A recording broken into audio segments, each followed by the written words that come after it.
$87,000 cash, gone. That's what Frank Miller thought the moment his new truck, fresh off the lot, rattled to a stop at the end of a long, winding gravel driveway, and he saw a strange pickup truck parked right in front of the rustic log cabin he'd just purchased. But then it got worse. The woman on the porch, late 40s, blonde ponytail pulled so tight it looked painful, screamed at him without even lowering the shotgun cradled in her arms. "Get off my property before I call the cops." The smell of fresh varnish he never authorized mixed with a stranger's dinner cooking inside his house. Her curtains hung in his windows. Frank had the deed in his hand, a mountain of legal documents to prove his ownership. She had possession, and the sheriff who showed up 20 minutes later, he just sided with her. "This is a civil matter, folks," the lawman said, tipping his hat. "Y'all need to take it to court." Frank had just been robbed in broad daylight, and the law helped the thieves. What would you do if a family of squatters claimed your house? Drop a comment with where you're watching from, because this legal nightmare gets way worse before it gets better. My name is Frank Miller. I'm 52, a retired pipe fitter from Chicago. You know the type, spent 30 years welding pipes in sub-zero warehouses, every extra dollar going into a coffee can. Or a savings account, you get it. 3 years ago, my wife Sarah lost her fight with a rare cancer. The kind that doesn't just kill you, it bankrupts you first, then kills you anyway. But before she died, she squeezed my hand. Her fingers felt like bird bones by then and said, "Go live your dream, baby. Don't just exist." So I started looking. My kids kept pushing. My daughter, the social worker, sent me Zillow links weekly. My son, who runs a landscaping crew, offered to help renovate whatever I found. "Dad," he said, "you've worked your whole life. Do something for you?" And I found it at 2 a.m. on a foreclosure auction site, the Insomnia Hour. A 1980s log cabin on 30 acres of rolling Blue Ridge Mountains in the sleepy town of Cedar Creek, Virginia. The photos showed peeling wood siding, a stone fireplace that had seen better decades, and forest views that made my chest ache. It needed work, sure, but I knew how to fix things. 30 years of welding taught me that much. The price? $87,000. The listing promised a clear title, bank-owned foreclosure, sold as is. I hired a remote inspector, a guy from Charlottesville, who confirmed the foundation was solid, the roof needed patches, and the plumbing was ancient but functional. I paid a few $100 for a title search. It came back spotless. No lines, no claims, no ghosts. I wired the money. Life insurance from Sarah plus 3 decades of overtime. Closed remotely because banks love DocuSign now, and Charlottesville was 4 hours away anyway. The plan was simple. 6 months of rehab, then decide. Retire there or flip it and buy something easier. Either way, it was mine. The drive from Chicago took 8 hours, through mountain switchbacks and forests so thick you could taste the pine. I brought my buddy Mark, a contractor with arms like suspension cables. We packed my F-150 with tools, cleaning supplies, and a case of Old Style for the celebration. The 2-lane blacktop wound through what felt like God's country. I cracked the window. The cold November air bit my face, but damn, it felt alive. "First time seeing it in person, right?" Mark asked, gnawing on some beef jerky. "Yeah," I said, my hands slick on the wheel. The GPS led us up a gravel road that rattled my fillings loose. Around the last bend, there it was. My cabin, exactly like the photos, except for 3 vehicles clogging the driveway. A brand new Ford Expedition, a contractor's truck with logos, and an older sedan. Smoke drifted from the chimney. Frank?" Mark said, pointing like he'd just seen a UFO. "Someone's here." The front door exploded open, and a woman charged out, early 50s, blonde hair shellacked into submission, makeup thick enough to spackle a wall, wearing yoga pants that screamed, "I need to speak to a manager." She was vibrating with rage. "This is private property. You're trespassing." I killed the engine, grabbed my deed folder, and stepped out onto gravel that crunched like broken teeth under my boots. "Ma'am, there's been a mistake. I own this place. That's fake." She stabbed a finger at my papers. "This house belongs to my family. My great-uncle built this place." A man lumbered out behind her. 50 seconds. A beer gut testing the durability of his camouflage hoodie. "You got scanned, buddy. That auction was fraudulent. We're reclaiming our property," my pulse hammered in my ears. I had the deed, title, insurance, bank documents. "County records are wrong," she hissed. "We've been paying taxes." The man whipped out his phone. calling Sheriff Hopper. He'll handle this. I saw it then. Curtains in the windows. Kids' bicycles on the porch. The smell of pot roast drifting out the door. They weren't visiting. They were living here. Mark muttered. We need a lawyer now. 20 minutes later, the sheriff's cruiser showed up. Deputy climbed out, late 40s, moustache like a push broom.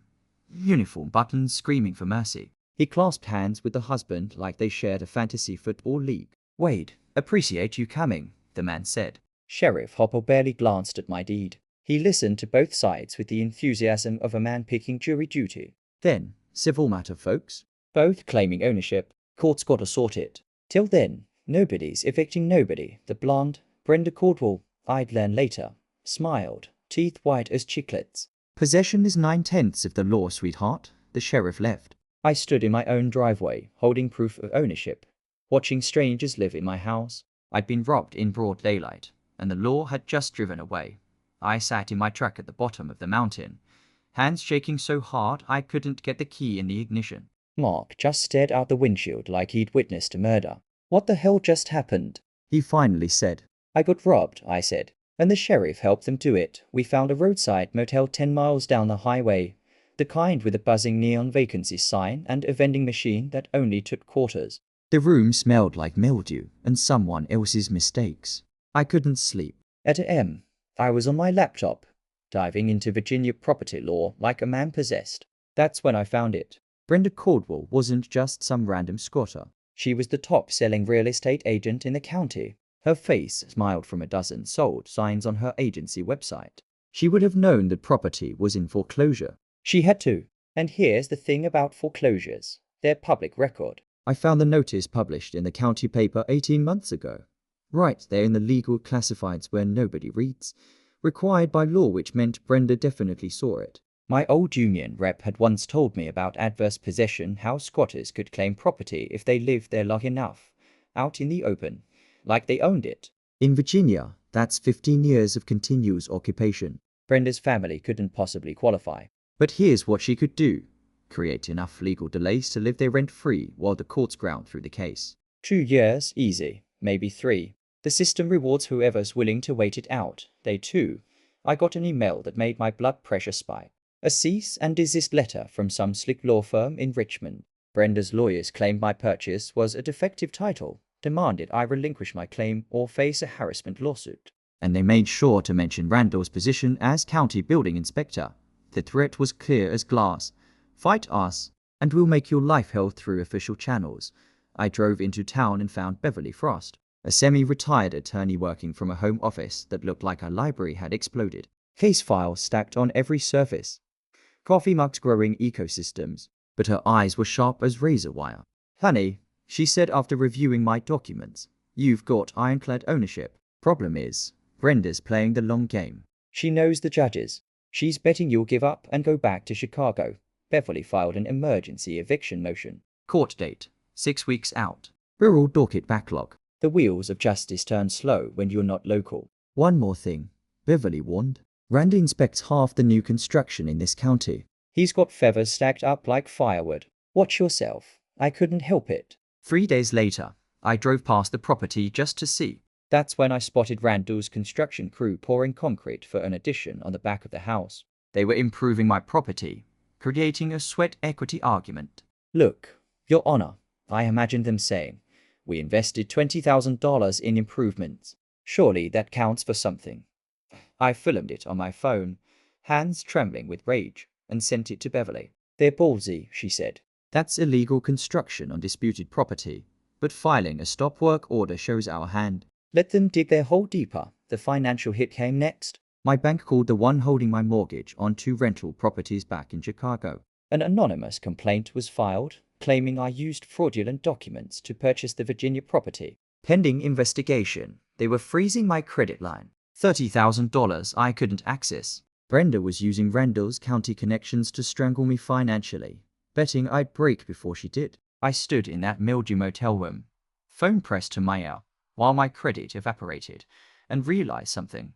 They weren't just stealing my house. They were coming for everything. These people had turned property theft into a coordinated assault, legal delays, financial pressure, official intimidation, and they'd probably done it before. That thought burned in my gut. How many others had Brenda and Randall squeezed out? How many people took a settlement just to escape? I called Mark. I need you to dig into Randall's business. Permits, projects, everything public record. But brother, Mark said, you sure you want to keep fighting?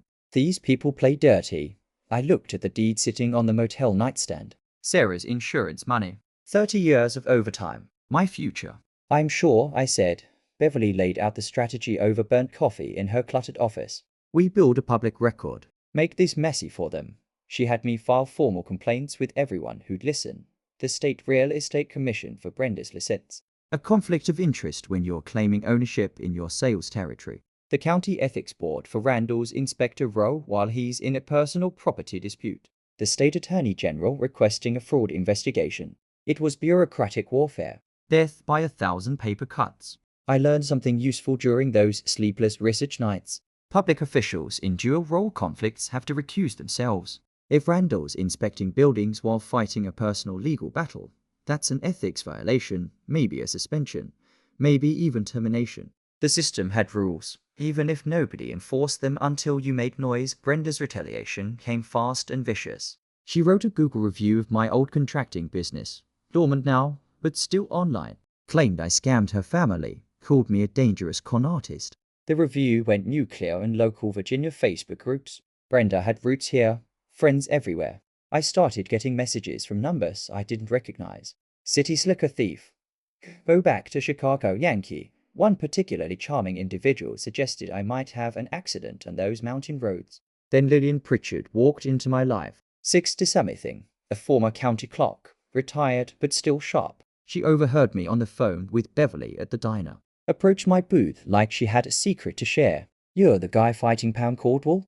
Honey, sit down. I got stories. Turns out, Brenda's family never owned that property. Her great-uncle had rented the log cabin back in the 80s, let it fall apart, got evicted for non-payment in 87. Brenda had been spinning this family legacy fairy tale for years. Lillian knew of 2 other foreclosures where Brenda tried similar stunts. Both settled quietly when the buyers paid her to disappear. It was a pattern, a business model. Buy low at auction. Brenda squats, claims generation ownership. Buyer settles for pennies just to end the nightmare. Lillian took me to the county archives PI digital records stored in a basement that smelled like mold and old paper.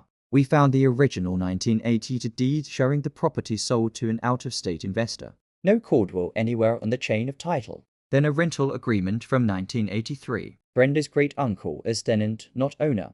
Lease terminated in 87 for non-payment. Black and white proof. I took the evidence to Sheriff Hopper, feeling like I finally had ammunition. He looked at the documents with all the enthusiasm of a man watching paint dry. This doesn't change the civil matter, Mr. Miller. The court still has to decide.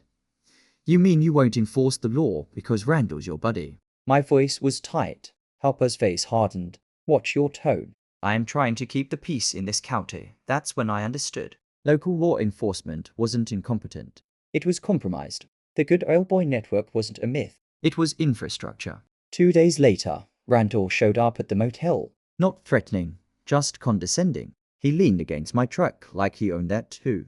Look, let's be reasonable. I'll buy the property from you. 80,000. You walk away clean. No more lawyers. My jaw clenched. I paid 87, plus legal fees, plus my time, 75 then. Final offer. Randall smiled, but his eyes were cold. Because if you fight this, I'll make sure every permit you ever need in this state gets buried in red tape. Foundation inspections, electrical sign-offs. I got friends in every department. Get out, I said. Randall's truck tire sprayed gravel as he peeled out.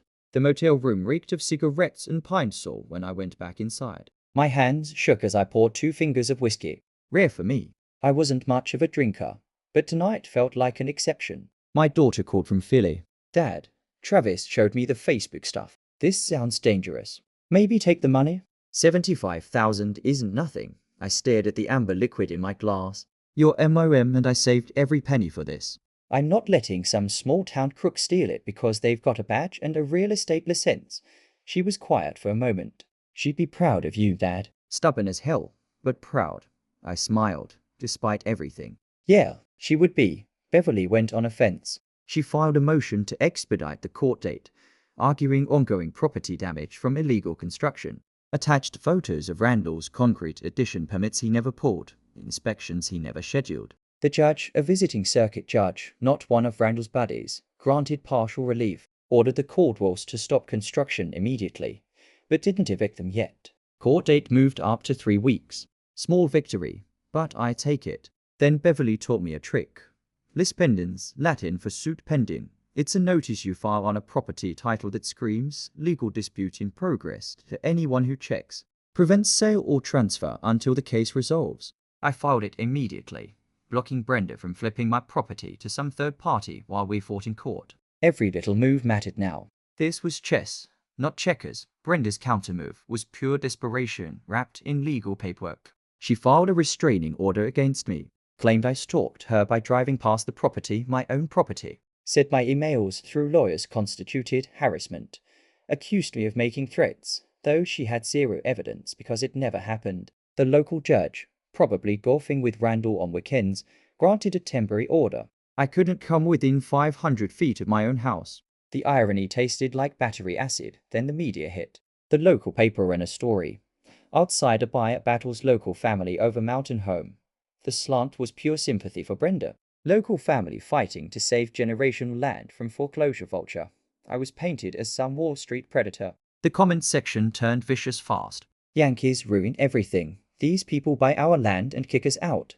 One charmer wrote, Hobie drives over cliff. Small town solidarity is beautiful until it's weaponized against you.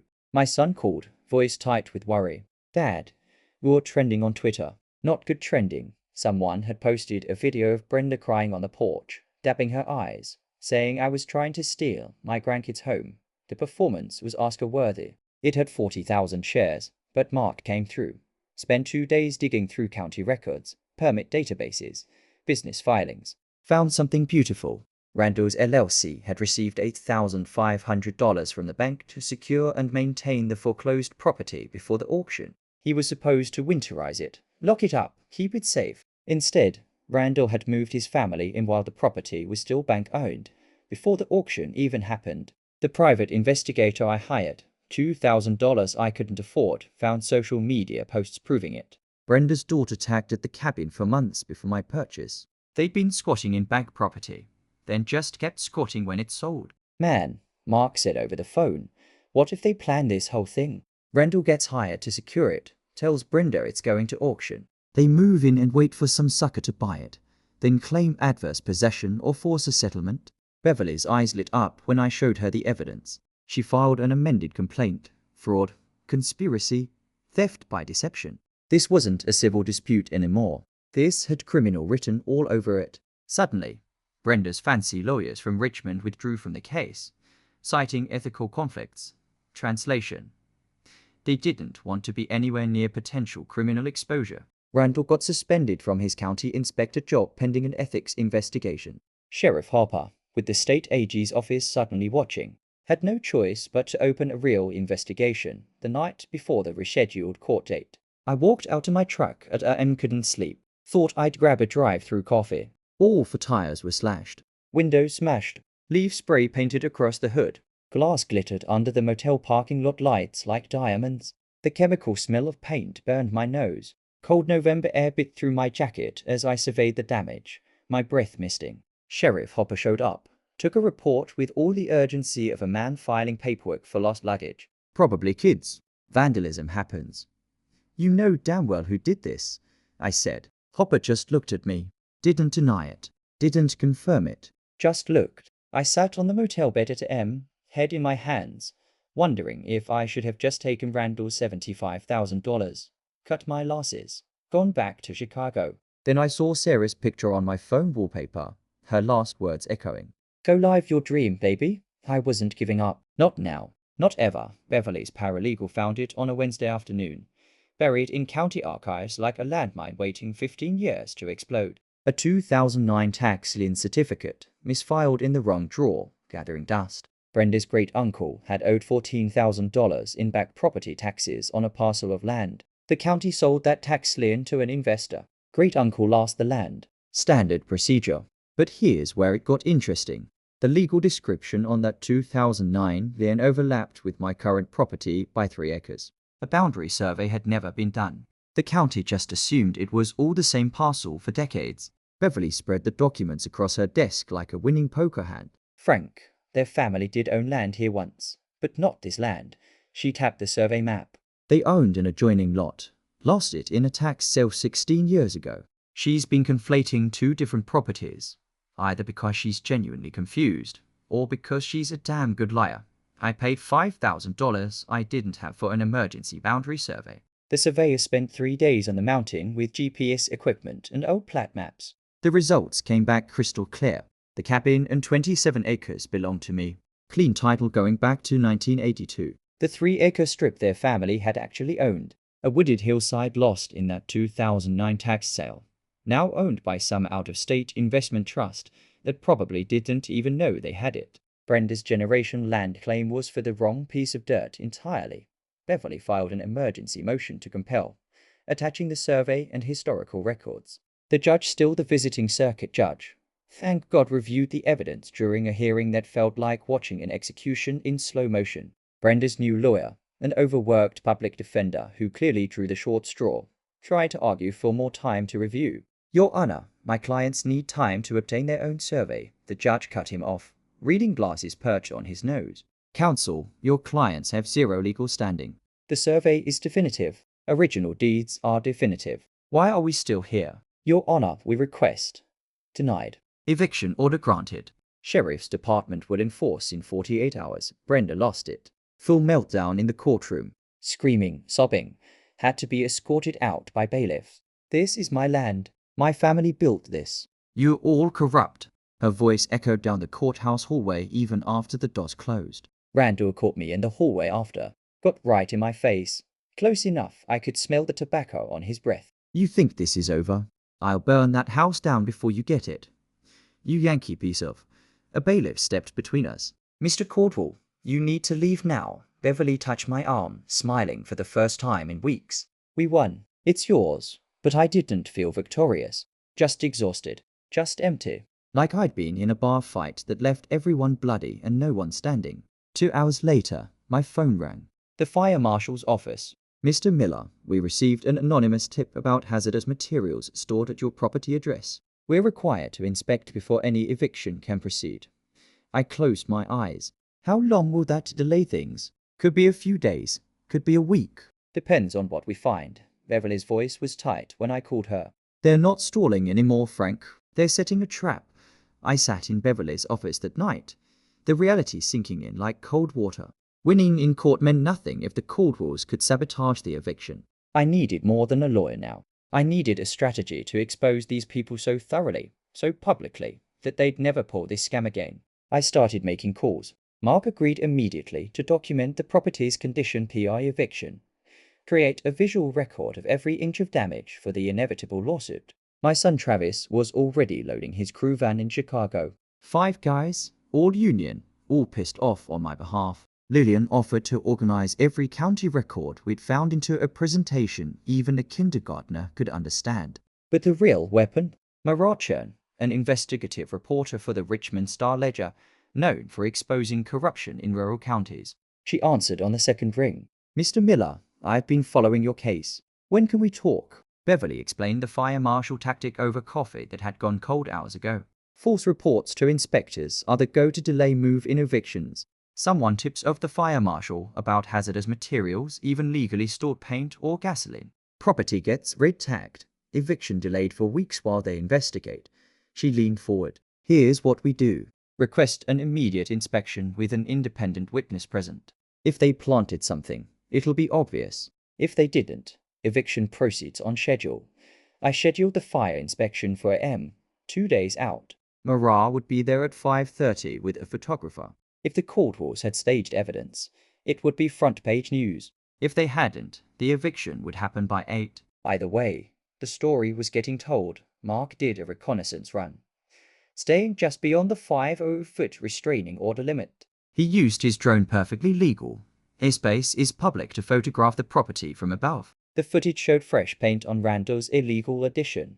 New shingles visible on the roof, landscaping that wasn't there a month ago. Proof of improvements made during the dispute. They're going to claim you owe them for this, Mark said, sending the files. Classic squatter playbook. Beverly had already anticipated it. They'll sue for the cost of improvements. 10, maybe 20,000. And some judges award partial compensation. Believe it or not, she pulled out a legal pad covered in calculations. So, we sue them first. Cost of restoring the property to POA squat condition will offset their claim completely. Her paralegal had been busy too.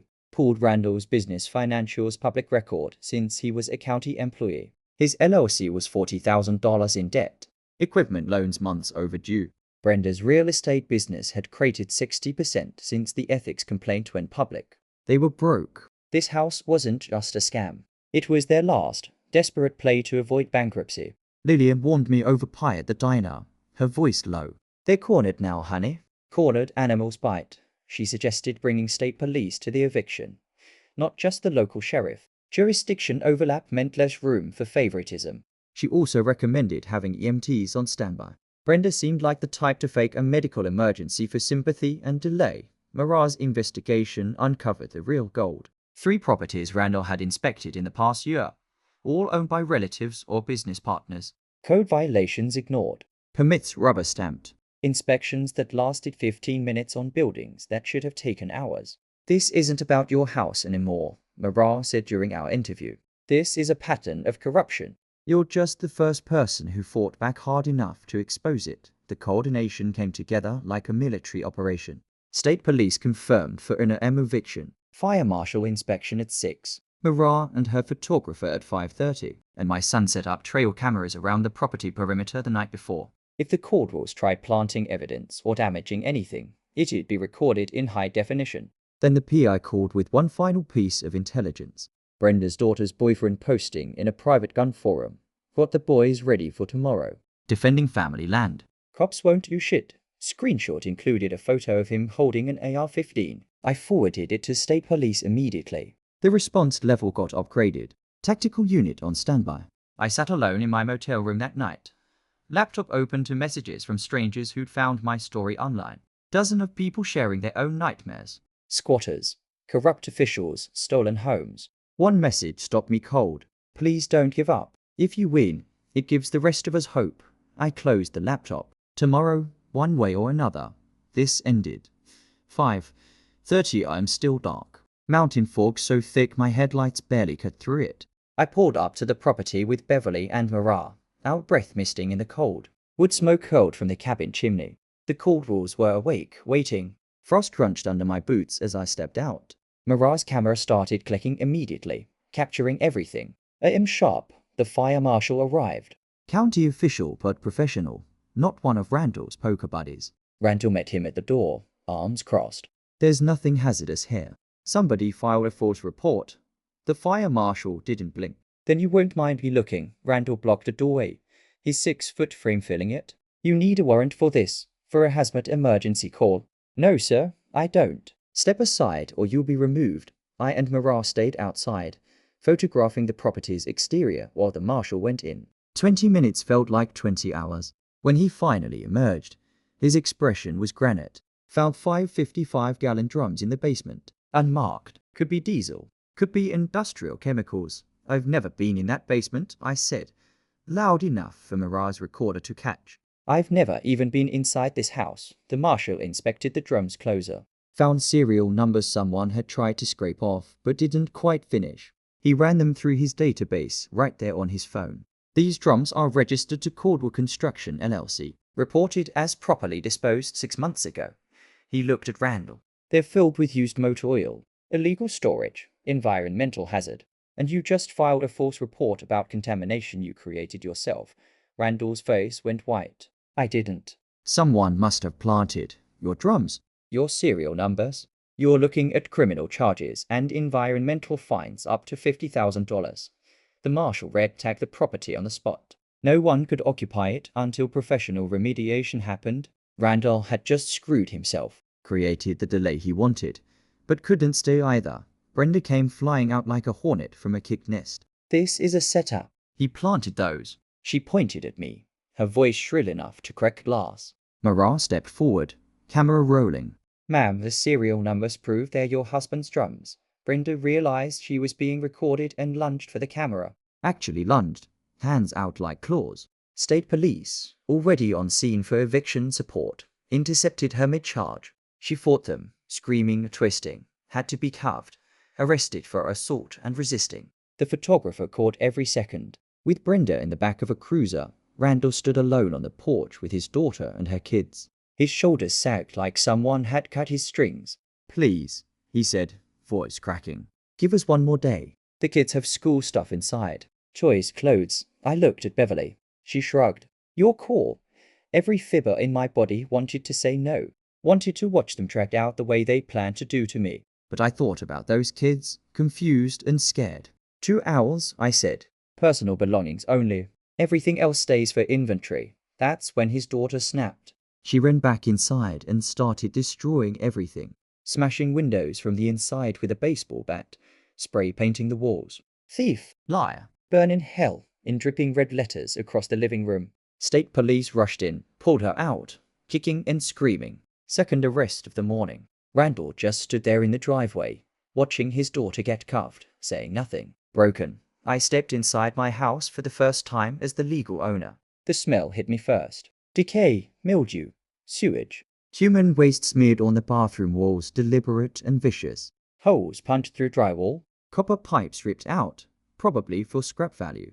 Broken glass everywhere, crunching under my boots. Cold November air whistling through shattered windows. Mara's story went live within 2 hours.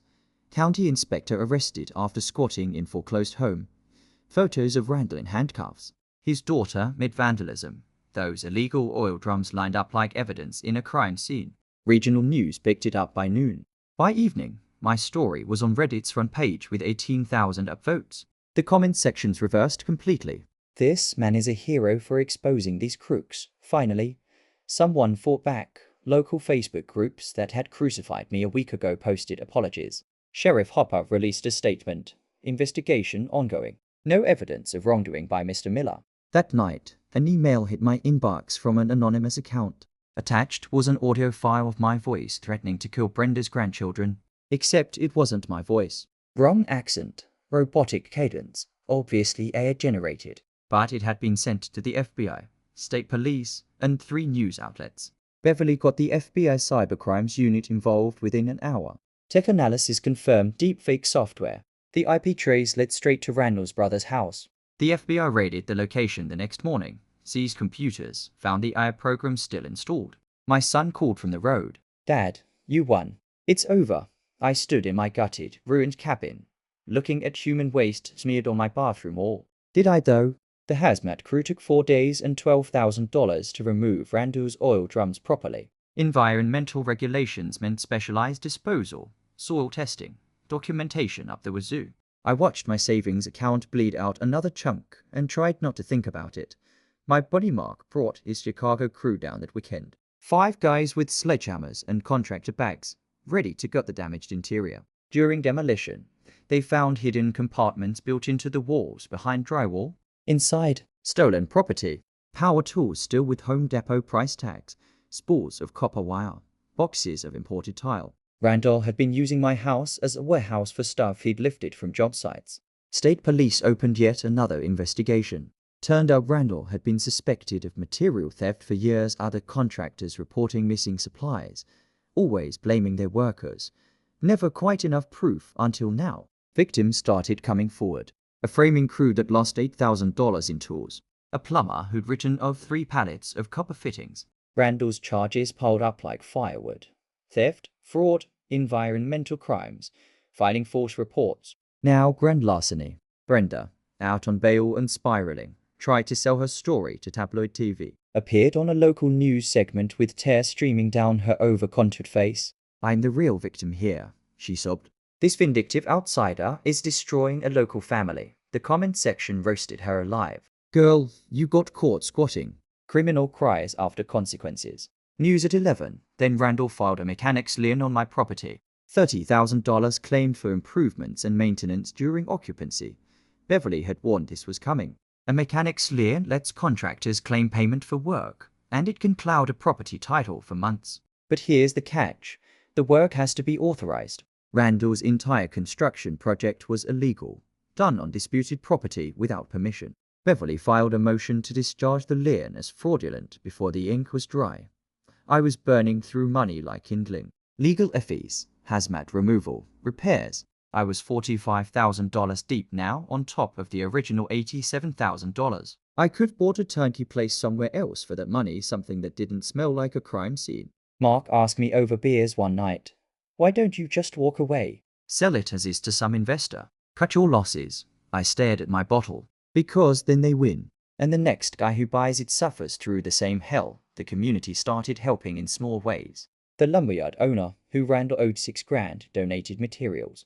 The local electricians union, hearing one of their brothers was in a fight, sent a crew for free weekend labor. Lillian organized a meal train. Church ladies brought casseroles and cornbread to the work site. Small gestures, but they mattered.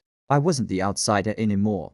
That's when Randall went nuclear. He contacted a local militia group, the kind with "Don't Tread on Me" bumper stickers and theories about helicopters. He spun them a story about government tyranny helping an outsider steal land from a patriot family. The militia posted videos online. Local family needs help defending homestead from federal overreach. They called for a peaceful protest at the property, which everyone knew was code for armed intimidation.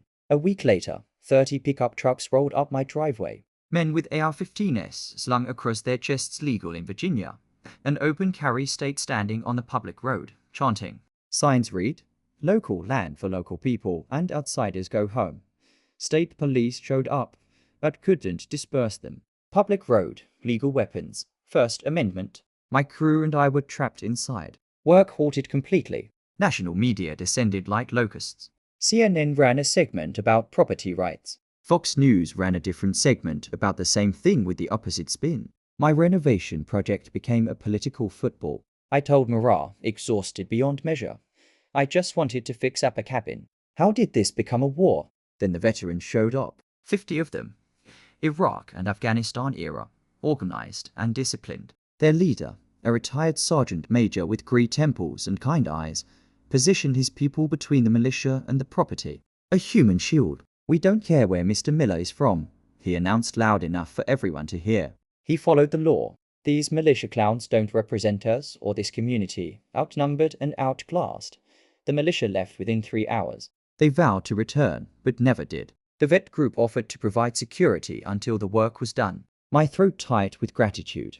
I asked why they were helping. "Because what's happening to you is wrong," the sergeant major said. "And we're tired of bullies." The next day, the FBI arrested Randall for the deepfake cybercrime. Combined with everything else, he was looking at 10 years federal time. In cuffs for the cameras, Randall broke. "It was all Brenda's idea. She said we could take the house. That adverse possession would work. I just went along." He threw his wife under the bus to save himself. Brenda's real estate license got revoked permanently. The bank foreclosed on her house. She couldn't make payments.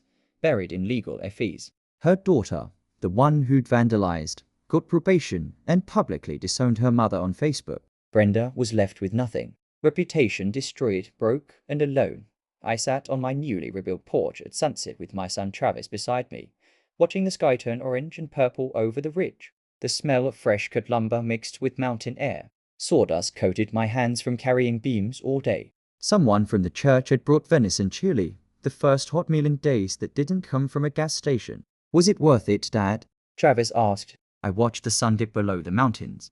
"Ask me when it's done." 3 months after the eviction, I hosted an open house. Sent invitations to the entire county supporters, skeptics, media, state officials, everyone. I wanted transparency. I wanted people to see what I'd actually built, to prove I wasn't the villain they'd painted. It was a sunny Saturday in February. Barbecue smoking on the lawn. Cabin doors wide open for tours. 200 people showed up. Locals, veterans, reporters, curious neighbors who'd only heard rumors. I stood on my rebuilt porch, new railings, fresh stain, solid, and gave a speech while Morale live-streamed it. "I didn't come here to steal anything," I said, my voice steady. "I came to build something. And despite everything, I still want to be a part of this community." The crowd was listening. Actually listening. Then a car screeched into the driveway. Brenda, uninvited and unhinged. She stumbled out, mascara already streaking. smelling of vodka at a liar. Thief! She screamed across the lawn. This is my family's land. Every phone came out. 200 people filming simultaneously. She tried to rush me. The vets formed a human wall, gently restraining her without force. She thrashed anyway, sobbing, barely coherent. I took the microphone, my voice calm as Sunday morning. Brenda, I am sorry for what you've lost, but you didn't lose it to me. You lost it to your own choices. I pulled out a poster board Mark had prepared. A timeline of the Caldwell family lies, backed by county records. Photos projected on a screen we'd set up. 1982. Property sold to an investor. No Caldwell on the deed. 1983. Your great-uncle rented, didn't own. 1987. Evicted for non-payment. 2009. A different parcel lost to a tax sale. 2024. You and Randall squat in my legally purchased home. Each point was documented, undeniable. The crowd murmured. Even the locals who'd believed Brenda's story realized how deep the deception ran. Brenda collapsed, sobbing into the gravel. I just wanted my kids to have something. We had nothing. Then you should have asked for help, I said. Not stolen. I offered my hand to help her up. She slapped it away, spitting curses. Sheriff Hopper, present and finally doing his job, stepped forward. Brenda, you need to leave now. She was dragged away, screaming, her final public humiliation complete. Then Randall's former business partner, Carlos, stepped forward, took the microphone with shaking hands. I need to say something. Randall screwed me out of $15,000 3 years ago. I stayed quiet because he had power in this county. Watching Frank fight back gave me the courage to sue. I got my money back last week. 3 more people came forward with similar stories. Randall's web of theft and intimidation. Years of victims too scared to speak up. A woman in a state government suit approached. Attorney General's office badge on her hip. Investigation into county corruption is ongoing, she announced to the crowd. Mr. Miller's case revealed systemic issues. We've identified 12 properties with similar irregularities. Randall Caldwell was involved in 9 of them. Gasps rippled through the crowd. This was bigger than anyone knew. Mr. Miller, your persistence helped us uncover a fraud network. On behalf of the state, thank you. The applause started slow, then built like thunder. Sheriff Hopper approached me afterward, hat in his hands, looking like he'd swallowed glass. I owe you an apology. I let personal relationships cloud my judgment. Won't happen again. Just do your job fairly, I said. That's all anyone wants. We shook hands. Every camera caught it. Mariah interviewed me live. What's next for you and this property? I'm keeping it, I said. This is home now. I paused, looked at the crowd. And I'm going to make sure what happened to me doesn't happen to anyone else. I partnered with legal aid, offering free property dispute consultations here once a month. The vet group pledged security for vulnerable property owners. The community was healing right there on my lawn. The local pastor who'd supported Brenda early on approached, looking ashamed. I judged you without facts. Forgive me, we all make mistakes, I said. Let's move forward. People mingled. Locals talking with my Chicago crew, sharing food, kids playing tag on the lawn. A bluegrass band I hired filled the air with music. Smell of burgers and pine. Warm sunshine breaking through clouds. Taste of local apple cider, sweet and sharp. Calloused working hands shaking mine, recognizing one of their own. Brenda's daughter, Crystal, approached quietly. Sober, eyes clear. I'm sorry for what I did. The vandalism, all of it. She handed me an envelope. 50. First payment toward damages. I got a job. I'll pay you back everything. I tried to hand it back. Keep it. Get yourself stable. No, she said firmly. I need to make this right. Make this for me. I accepted. Grace given and received. Sunset painted the mountain ridge golden purple. I stood on my porch, surrounded by friends I hadn't had 3 months ago. My son and daughter arrived for the weekend. Family reunited. Mark started the fire pit. People gathered around as stars appeared. Mariah's camera captured it all. Community rebuilt. Justice served. 1 month later, Randall was sentenced to 8 years in federal prison. Fraud, environmental crimes, cybercrimes, theft. The judge wasn't sympathetic. Brenda got 3 years of probation, $50,000 in restitution to me, and mandatory mental health treatment.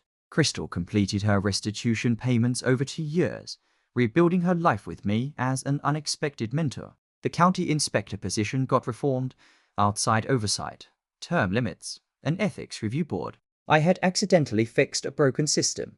The cabin renovation was featured in Appalachian Living magazine as a triumph of persistence. My monthly legal clinics draw 20 to 30 people every session. Folks fighting HOA overreach, boundary disputes, title fraud. I partnered with Beverly to create the Mountain Property Rights Handbook, a free PDF that got downloaded over 50,000 times in 6 months. I became a community leader without ever meaning to. State legislators introduced the Miller Act, requiring 72-hour eviction for proven squatters with fraudulent claims. County ethics reforms passed. No official could hold dual roles in personal legal disputes anymore. The Real Estate Commission created a task force on agent conflicts of interest. National media coverage inspired similar legal fights in 12 other states.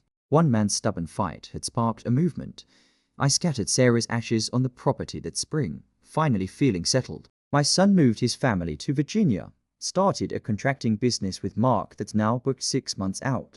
My daughter visits monthly, brings social work clients who need a rural retreat space. I'm dating again. Diane, the local librarian I met at a town hall meeting. It's cautious, slow, but good. The Veterans Group established a permanent property defense fund, helping vulnerable owners fight legal battles. Lillian created a county historical society, preserving accurate land records. The local churches organized reconciliation workshops, healing town divisions. The annual Mountain Justice BBQ, my place, became a tradition. 300 people last year, celebrating community over corruption. I even started a YouTube channel called Blue Collar Property Rights. I teach title searches, deed verification, squatter prevention, legal self-defense. My key lesson: always do an in-person inspection before buying. Always hire a local attorney. Always document everything. The channel hit 500,000 subscribers. Turns out, people are hungry for practical legal knowledge the system doesn't want them to have. I donated 10 acres to the county for a conservation easement, protected forest, public hiking trails, no development allowed. I also established the Sarah Miller Memorial Scholarship for local kids pursuing skilled trades. The first recipient was Crystal's younger sister, breaking the family cycle. The land Sarah's insurance paid for was now giving back. Randall sits in federal prison, estranged from everyone. No visitors. Brenda works minimum wage at a gas station of Route 60, broken and isolated. The innocent victims, her grandkids, live with Crystal now. She's raising them different. A year after the eviction, I hosted a town hall on property rights reform. 300 attendees, standing room only. Guest speakers from the AG's office, legal aid, property law experts. Sheriff Hopper presented new department policies on civil disputes. Actually implemented them. I facilitated the whole thing. The former outsider, now a community pillar. One evening, alone on my porch, I looked at my cabin. Lights glowing warm, smoke curling from the chimney. I thought of Sarah. We did it, babe. Different than we planned, but we did it. For the first time in years, I felt peace. I checked my mailbox the next morning. A letter from a stranger in Montana. Dear Mr. Miller, I saw your story. I'm fighting something similar with a corrupt HOA. Can you help? I smiled, tucked the letter in my pocket. Mark walked up with coffee. Another one. Yep, I said. Looks like we're not done yet. So, here's the deal. If you've dealt with HOA nightmares, corrupt neighbors, or property theft, drop your story in the comments. Your experience might help someone else facing the same fight. And subscribe, because every week, we're bringing you stories of ordinary people fighting back against broken systems and winning. The cabin still stands on that mountain ridge. Smoke rising into clean air. Proof that sometimes, the good guys actually win. I helped 200 people fight property disputes in my first year. The Miller Act reduced squatter occupation time by 75% in Virginia. The corruption investigation removed 6 county officials. The Property Defense Fund assisted 89 families. This is why we fight, not just for ourselves, but for everyone who comes after. CNGC.